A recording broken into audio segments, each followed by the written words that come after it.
Good afternoon, everybody. I am back, and I'm your host, Supreme Litigant. And I'd like to thank everybody who has subscribed to my channel. I really appreciate it. If you haven't already, please do me a favor. Go ahead and pound that like button and that subscribe button. I'll give you a second to do that. Okay.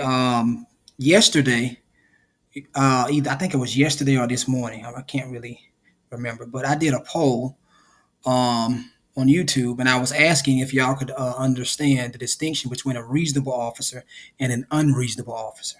And so it seems like some of y'all are having problems with understanding it. So that's why I made this video. I just typed this up. It probably took me maybe about 45 minutes to an hour or something like that. So I'm going to explain to you using you a scenario that I made up on what a reasonable officer is and an unreasonable officer is. Okay, the first thing y'all need to understand is this reasonable officer thing. This is a fiction. Okay, the courts made this up. Okay, so that is why you see this here in blue. I'm gonna read it to you. Okay, a reasonable officer is a fictional officer created by the courts as a tool to determine if the real officer acted reasonable or unreasonable according to the facts and clearly established law. So we're going to say this right here in this facts section. We're going to say that this is a real scenario, that this actually happened for real. We're going to assume that this actually happened for real. So Officer Trey Gavin, the real officer, stops you for speeding and issues you a traffic citation. After Officer Trey Gavin gives you the citation, you smack your lips and say, "Fuck the police." Okay? Can the real officer, Trey Gavin, arrest you for saying, "Fuck the police"? Can he do that? Let's go down and see. Here's the clearly established law. Here's the relevant case law. Saying and showing and putting him on notice that he cannot arrest you for saying, "Fuck the police." Saying "fuck the police," although vulgar, was a First Amendment protected activity. And here's the cases, right here, in support of this contention. Y'all can go and read, let me rephrase that. Y'all should go and read these cases because this is common law. This is where your rights are.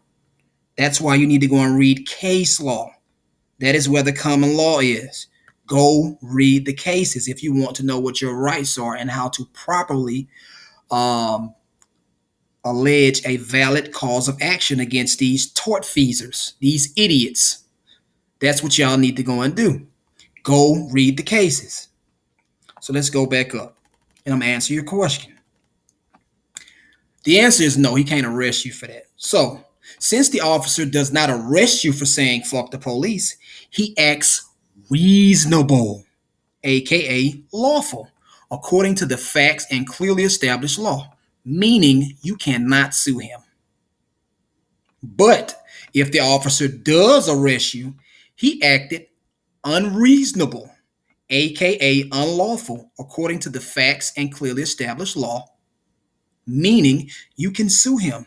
And if you allege those facts and only those facts in that complaint under your ultimate facts section of your complaint, you are going to win because he is not going to get granted any form of immunity because he violated clearly established law of which a reasonable officer would have known. Do y'all see what I'm saying? You see, the reasonable officer right here didn't arrest him. You see that? The fictional reasonable officer did not arrest him. But the real officer, the idiot, he arrested him. So he acted unlawful, aka unreasonable. You got to pay for that. So make sure that they pay for that. Anytime they do something to y'all, make sure that they pay for it. Unless they had a lawful purpose for doing something to you. Simple. That'll be the end of this video. Hopefully it helped.